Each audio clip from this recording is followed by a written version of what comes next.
समुद्र के नीचे दफन एक रहस्य और इतिहास के पन्नों में दर्ज एक ऐसी दुखद दुर्घटना जिसने पूरे विश्व को हिलाकर रख दिया। ये दुर्घटना उस जहाज की है जिसे सदी का सबसे विशाल और अनंत समुद्र में कभी न डूबने वाला जहाज कहा जाता था, जिसका नाम था RMS टाइटैनिक। दोस्तों, मैं हूं आपका दोस्त arjuna, voice monk studio Mumbai से। इस रहस्यमयी कहानी को शुरू करने से पहले मेरी आपसे ये दरख्वास्त है, अगर आप चैनल पर नए हैं तो चैनल को सब्सक्राइब करना ना भूलें। तो चलिए जानते हैं आखिर क्या हुआ था उस कभी ना खत्म होने वाले समुद्र में, जिसने हजारों लोगों को अपनी गहराइयों में मौत की नींद सुला दिया। दोस्तों, टाइटैनिक की कहानी शुरू होती है 19वीं शताब्दी से। उस वक्त जर्मन और ब्रिटिश में बड़े बड़े जहाज बनाने की होड़ मची थी, इसलिए ब्रिटेन सरकार ने एक ऐसा जहाज बनाने का फैसला किया जिसकी सजावट और लंबाई चौड़ाई किसी आलीशान महल से भी ज्यादा शानदार हो, जो कि सदी का सबसे बड़ा जहाज बने। इसलिए ब्रिटेन सरकार ने 5 स्टार लाइन कंपनी को जहाज बनाने के लिए करोड़ों डॉलर का लोन दिया। इसके बाद 31 मार्च 1909 में नॉर्थ आइलैंड के बेलफास्ट में टाइटैनिक को बनाने की कवायद शुरू हुई और लगभग 15,000 इंजीनियर और कारीगरों ने 3 साल की कड़ी मेहनत और जी जान लगाकर पानी में तैरता एक आलीशान और विशाल जहाज तैयार किया। इस जहाज को 16 अलग अलग हिस्सों में डिजाइन किया गया था, जो कि पूरी तरह से वाटर टाइट थे, और इसकी इसी खूबी के कारण इसे अनसिंकेबल जहाज कहा गया था। 2 अप्रैल 1912 को टाइटैनिक बनकर तैयार हुआ। इस जहाज की सुंदरता का एहसास जितना बाहर से होता था, इसके अंदर जाने पर वो दुगुना हो जाता था।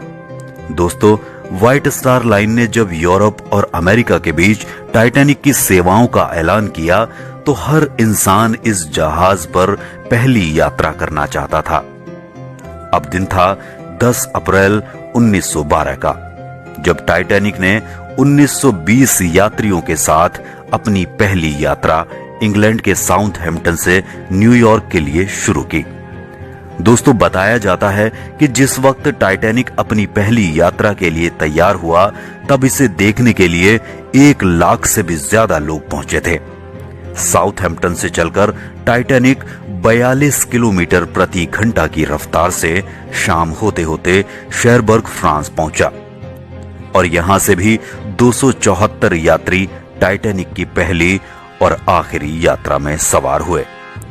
और इसके बाद ये विशालकाय जहाज क्वींसटाउन, आयरलैंड पर जाकर रुका, और इसके बाद क्वींसटाउन से भी 123 यात्री इसमें सवार हुए, और फिर टाइटैनिक बढ़ चला अपनी आखिरी मंजिल यानी कि न्यूयॉर्क के लिए। दोस्तों, टाइटैनिक जब आइलैंड से निकला था तो पायलट को उसके रास्ते में एक बड़ा आइसबर्ग होने की चेतावनी मिल चुकी थी, लेकिन जहाज के कैप्टन एडवर्ड जॉन स्मिथ ने इस बात पर कोई खास ध्यान नहीं दिया और जहाज की रफ्तार कम करने की बजाय इसका दमखम दिखाने के लिए बढ़ाकर फुल कर दी। रात होते होते कैप्टन स्मिथ को लगभग 6 बार रेडियो के माध्यम से कई और जहाजों द्वारा चेतावनी दी जा चुकी थी कि आगे बड़ा आइसबर्ग आने वाला है, लेकिन कैप्टन स्मिथ ने ना तो जहाज की रफ्तार कम की और ना ही इन चेतावनियों को गंभीरता से लिया, क्योंकि स्मिथ अपने रिटायरमेंट और टाइटैनिक की प्रतिष्ठा में एक और रिकॉर्ड जोड़ना चाहते थे। वे टाइटैनिक को विशाल जहाज होने के साथ साथ इस सदी का सबसे तेज और खूबसूरत जहाज होने का दर्जा भी दिलाना चाहते थे।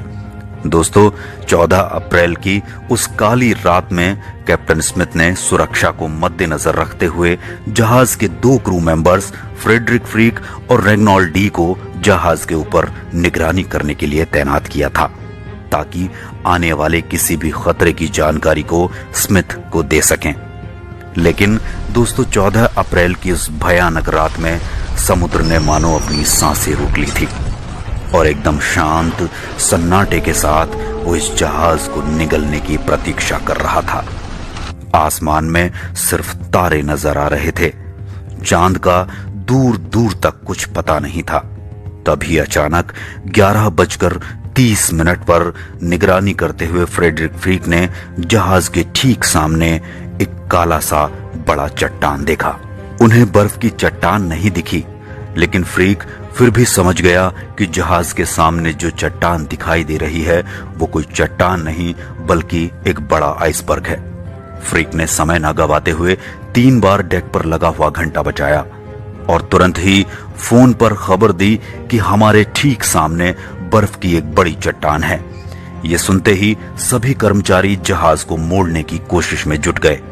अचानक से हुए इस डिसीजन से कैप्टन स्मिथ ने टाइटैनिक को इस आइसबर्ग से दूर रखने की तमाम कोशिशें की, लेकिन अफसोस तकरीबन 11:40 पर टाइटैनिक के राइट साइड का निचला हिस्सा इस विशाल आइसबर्ग से टकरा जाता है। टकराव इतना जोरदार था कि जहाज के 3rd क्लास कंपार्टमेंट में रहने वाले यात्रियों को एक बड़ा झटका लगा। यात्रियों को पता उस वक्त चला जब टाइटैनिक को एक जगह पर रोक दिया गया और इंजन्स बंद कर दिए गए। जैसे ही ये खबर यात्रियों में फैली कि जहाज की आइसबर्ग से टक्कर हो चुकी है, तो सभी यात्रियों में चीख पुकार मच गई और वे सब इधर उधर भागने लगे। पूरे जहाज पर माहौल खौफजदा हो चुका था। जब टाइटैनिक आइसबर्ग से टकराया था तो दबाव के कारण इसके निचले हिस्से की प्लेट को चीरकर चट्टान ने 2 हिस्सों में बांट दिया था, जिससे जहाज के राइट साइड में 300 फीट तक की कीलें बाहर निकल गई थीं। कीलें बाहर आने से आपस में जुड़ी प्लेटें सरक गईं और पानी तेजी से इस जहाज में भरने लगा। वहीं जब टाइटैनिक के निचले हिस्से में पानी भरना शुरू हुआ तो 3rd क्लास में रहने वाले सभी यात्री ऊपर की ओर भागने लगे।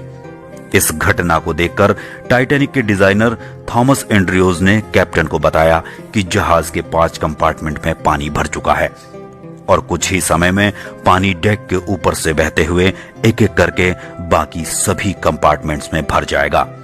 इसके बाद जहाज के कर्मचारियों के द्वारा सभी लाइफ बोट्स को एक एक करके नीचे उतारा जाने लगा, लेकिन दुर्भाग्यवश उस वक्त टाइटैनिक पर केवल 20 ही लाइफ बोट्स थीं, जिसकी कैपेसिटी लगभग 65 यात्रियों की थी। लेकिन डर के इस माहौल में बोट्स में केवल 28 से 30 लोगों को ही चढ़ाया जा सका।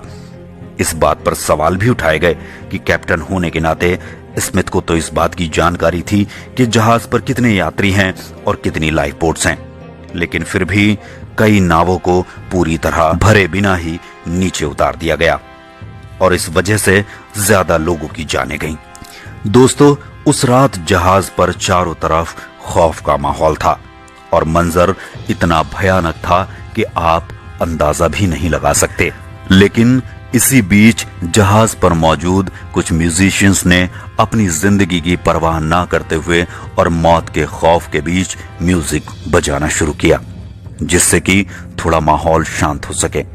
दूसरी ओर जहाज के कंपार्टमेंट्स में पानी भरने से जहाज के आगे का हिस्सा 10 डिग्री तक डूब चुका था, जिससे जहाज के पीछे का भाग धीरे धीरे ऊपर उठने लगा और लगातार बढ़ते दबाव की वजह से तकरीबन 2:20 पर टाइटैनिक बीच से टूटकर अलग हो गया और सिर्फ 2 घंटे 40 मिनट के अंदर कभी न डूबने वाला सपनों का यह जहाज टाइटैनिक अपनी पहली ही यात्रा में अटलांटिक ओशियन में हमेशा हमेशा के लिए दफन हो गया। इस दुखद दुर्घटना में 1517 लोग मौत के मुंह में समा गए। दोस्तों, आपको एक बात बता दें कि इन लोगों की जानें समुद्र में डूबने से नहीं बल्कि 2 डिग्री सेल्सियस के ठंडे पानी में जमने से गई थी। टाइटैनिक डूबने के 2 घंटे बाद करीब 700 लोगों को बचाया भी गया था।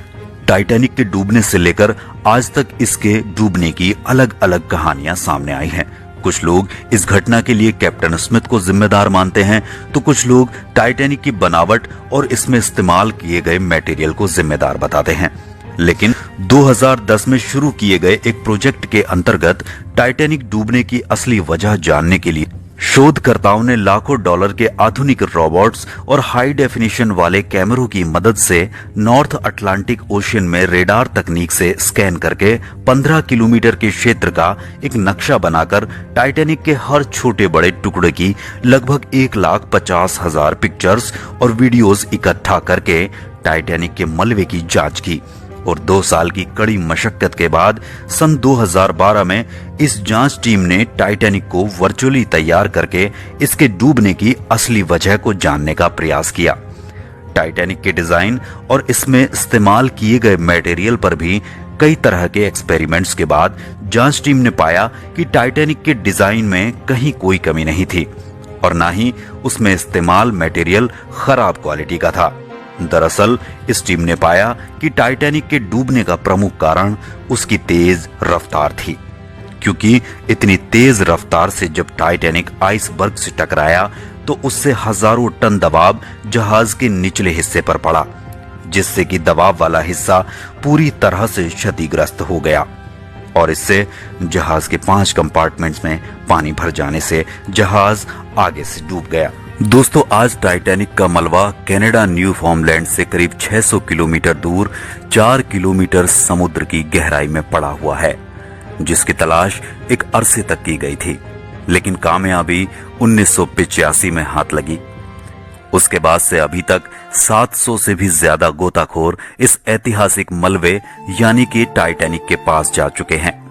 हालांकि 100 साल पूरे होने से इसे पानी के नीचे की धरोहर के रूप में शामिल कर लिया गया है, जिसके बाद टाइटैनिक के मलबे का संरक्षण अब संयुक्त राष्ट्र की सांस्कृतिक एजेंसी के पास है, ताकि इस मलबे को गैर वैज्ञानिक और अनैतिक खोजों से बचाया जा सके। दोस्तों, अभी तो 100 साल ही हुए हैं, हो सकता है आने वाले समय में समुद्र से टाइटैनिक के ये निशान हमेशा हमेशा के लिए गुम हो जाएं, लेकिन कोई भी आइसबर्ग उस टाइटैनिक को नहीं डुबो पाएगा जो लाखों करोड़ों दिनों में तैरता है। दोस्तों, आपको हमारी आज की वीडियो कैसी लगी हमें कमेंट बॉक्स में जाकर जरूर बताएं। धन्यवाद।